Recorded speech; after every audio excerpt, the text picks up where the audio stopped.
ఆయన మరణానికి ముందు క్రైస్తవం ఒకటి, మరణం తర్వాత క్రైస్తవం వేరేలా మారబోతుంది.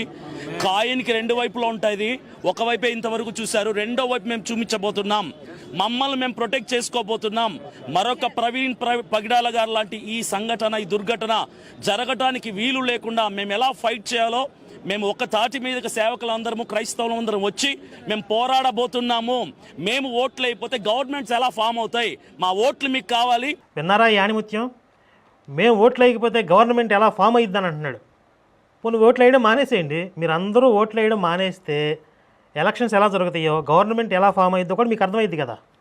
అంటే ఆ మాత్రం నాలెడ్జ్ లేదు వీళ్ళకి.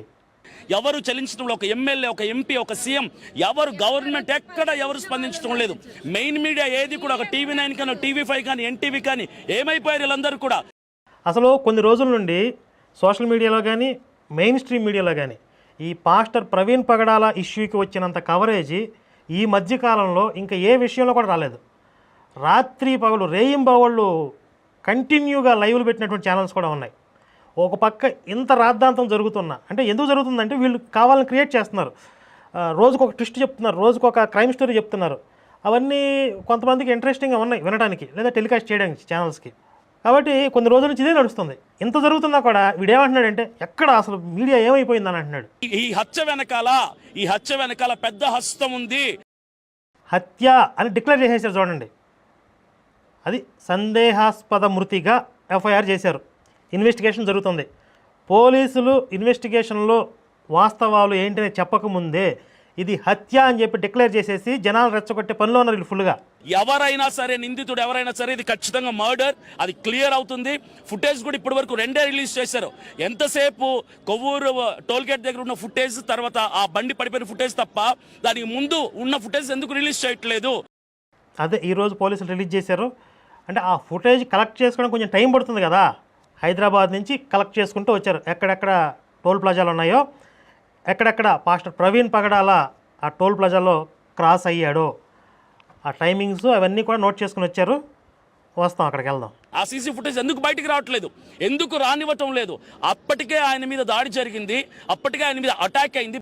వినండి అంటే కొవ్వూరు టోల్ ప్లాజా ఫుటేజ్ వచ్చింది కదా ముందు, అప్పటికే ఆయన మీద దాడి జరిగి ఇది బాగా ప్రచారం చేశారు. ఆ లైట్ పగిలిపోయింది, అందుకే ఆయన లైట్ వెలగకుండా బ్లింకర్తో వచ్చేస్తున్నాడు. అలాగా తూలుతూ వస్తున్నాడు. అంటే దెబ్బలు తగిలాయి బాగా, బండి నడపలేని స్థితిలో అలా తూలుతూ వస్తున్నాడు. ఇలా కట్టుకథలు బాగా అల్లేశారు. అటాక్ అయింది, బైక్ డ్యామేజ్ అయింది, ఆయన ఇంజూర్ అయ్యాడు. ఆ కొవ్వూరు టోల్ గేట్ దగ్గర ఈ సీసీ ఫుటేజ్ చూస్తే ఆయన బండి నడపలేని స్థితిలో డూమ్ లైట్ పగిలిపోయింది, కాలు డ్యామేజ్ అయిపోయి చాలా ఇబ్బంది పడుతూ తూలుతూ బండి నడుపుతున్నాడు. ఆయన మీద దాడి జరగలేదు, ఎందుకు తూలుతూ వస్తున్నాడు మీరు ఊహించుకోవచ్చు. సరే, మనం ఎక్కువ కామెంట్స్ చేయదులేదు దాని మీద. ఇలాంటి పరిస్థితి, ఈ పరిస్థితుల్లో ఒక మనిషి చనిపోతే సాటి మనుషులు, చాలా మంది హైందవులు పెద్దగా పిలువబడుతున్నటువంటి మతోన్మాదులు, కొంతమంది దయ్యాలు ఏం మాట్లాడుతున్నారంటే ఆయన మరణాన్ని గేలి చేస్తున్నారు, హేళన చేస్తున్నారు, వెటకారం చేస్తున్నారు. ఒక పనికిమాలిన సైతాన్ ఒకటి ఉంది, అదేమన్నా మాట్లాడుతుంది తెలుసా? యూట్యూబ్లో లైవ్ పెట్టి పగిలిందా పగిడాలని చెప్పి వెటకారంగా పాటలు పాడి ఎవ్వడి చుట్టు కత్తిరించి గుండు కొట్టించి ఊర్లో నిలబెడతాం. పార్వతి గారని చెప్పి ఒక ఆవిడ వీడియోస్ చేస్తూ ఉంటారు, ఆవిడ మీద ఒక కుట్ర చేశారు. అదేంటి అనేది కూడా నేను మళ్ళీ చెప్తా. ఎవరు మొదలుపెట్టాం, ఎవరిని విడిచిపెట్టాం. ఈ హత్య వెనకాల ఎవరెవరైతే ఉంటున్నారో చూడండి వీళ్ళ ఒరిజినల్ క్రూయాలిటీ బయటకు వస్తుంది. చూడండి, ఇప్పుడు ప్రతి ఒక్కరిని రోడ్డు మీదకి తీసుకొని వస్తాము.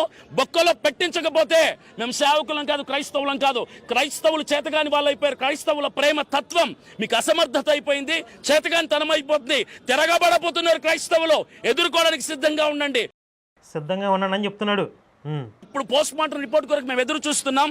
అందులో న్యాయం కనుక జరిగితే, ఆ నిందితులు శిక్షింపబడితే సరే. అక్కడ మాత్రం తేడా జరిగిందంటే మాత్రం మేము ఊరుకునేది లేదు. అంటే వీడు అనుకున్నది జరగకపోతే మేము ఒప్పుకోమంటున్నాడు. ముందు నుంచి అదే ధోరణి కదా వీళ్ళది. యావత్ క్రైస్తవ సమాజం అంతా కూడా రోడ్డు మీదకి వస్తాం, బళ్ళు కదలనివ్వం, ఏ పని జరగనివ్వం. అది ఇది చేస్తారంట వీళ్ళు. ఈ దేశానికి వీళ్ళు చూపించే కృతజ్ఞత ఇది. ఎలా ముందుకు కదులుతుందో ప్రపంచం, ఎలా ముందుకు కదులుతుందో ప్రభుత్వం చూస్తాం. చూసారా, ప్రపంచాన్ని స్తంభింపజేస్తాడంట ఆయన. మతోన్మదులు చాలా మంది ప్రవీణ్ పగడాల గారిని చంపి సంకలు గుద్దేసుకుంటున్నారు, ఆనందపడిపోతున్నారు. అయిపోయింది. కానీ ఒకటే చెప్తున్నాను అందరికి కూడా, ఎవరైతే ఈ హత్యకు పాల్పడ్డారో ఒకటే వార్నింగ్ ఇస్తున్నాను, ఆయన మరణించిన తర్వాత క్రైస్తవుల్లో భయం పోయింది. అంటే ఇప్పుడు ఆయన మరణించిన తర్వాత వీళ్ళకి భయం పోయిందని, అంతకుముందు భయపడుతూ ఉన్నారా? ఇది దేనికి భయపడ్డారు అసలు? అవసరం ఏముంది? ధైర్యం వచ్చింది. ఒక ప్రవీణ్ పగడాల గారు పోతే 1000 మందిని దేవుడు లేపబోతున్నాడు. 1000 మంది ప్రవీణ్ పగడాల గారు లేపబోతున్నాడు. ఒరే సన్నాసి, భర్తను కోల్పోయిన భార్యకి ఏమన్నా 1000 మంది ప్రవీణ్ పగడాలు ఏమన్నా భర్త స్థానం భర్తీ చేస్తారా? ఆ పిల్లలకి తండ్రి స్థానం ఏమైనా భర్తీ చేస్తారా? ఎమోషనల్గా రెచ్చగొట్టడం కాదురా, కనీసం ఆ కుటుంబానికి ఒక సానుభూతి చెప్పండి రా. ఆ కుటుంబానికి ఒక సానుభూతి ప్రకటించండి రా. రెచ్చగొట్టడమేనా ఎంతసేపునో? 1000 మందిని లేపుతున్నాడు, 1,00,000 మంది దూరుతున్నారు, 1,000,000 మంది దొప్పించుకుంటున్నారు. ఏంటిది? చావుకు తెగించి బైబిల్ పట్టుకున్న వాళ్ళం మేము బైబిల్ పట్టుకున్న రోజే బ్రతకడం కాదు, క్రీస్తు కొరకు చచ్చిపోవడానికి తెగించాం. ఇప్పుడు ఏమన్నాడు? ప్రవీణ్ పగడాల చనిపోయిన తర్వాత మాకు భయం పోయింది అన్నాడు. ఇప్పుడేమంటున్నాడు? బైబిల్ పట్టుకోగానే మాకు ధైర్యం వచ్చేసింది, అప్పుడు తెగించేసామంటున్నాడు. బైబిల్ పట్టుకోగానే తెగించేసినాడికి మొన్నటిదాకా భయం ఎందుకు ఉంది నీకు? ఈవిడ ఎలా మాట్లాడుతూ ఈవిడ పెట్టి టైటిల్ ఏంటి, పగడాలు పగిలిందా అంటూ ఈవిడ పెట్టి ఈవిడ ఏమని మాట్లాడుతుంది, ఈవిడ హావభావాలు చూడండి.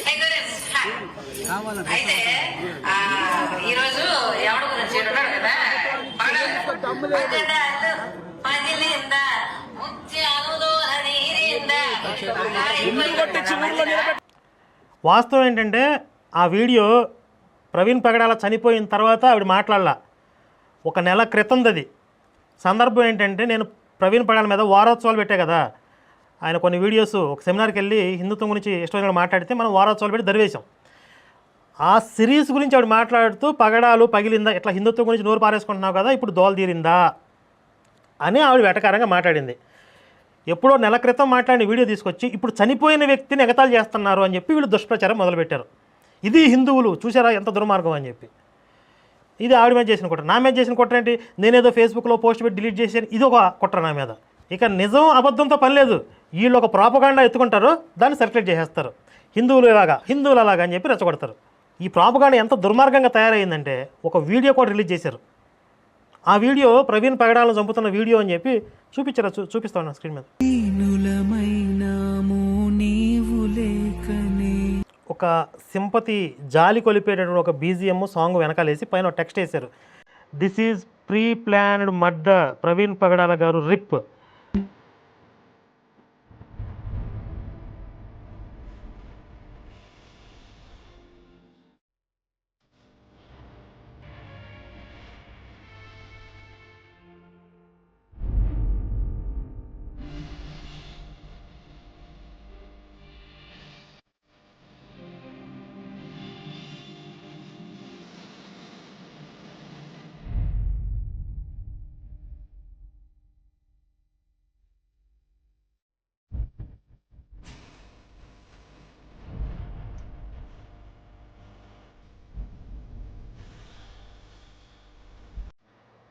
ఎంత అబద్ధం చూసారా? అసలు రోడ్ సైడ్ ఆ ప్రొటెక్టర్ అక్కడ ఉందా?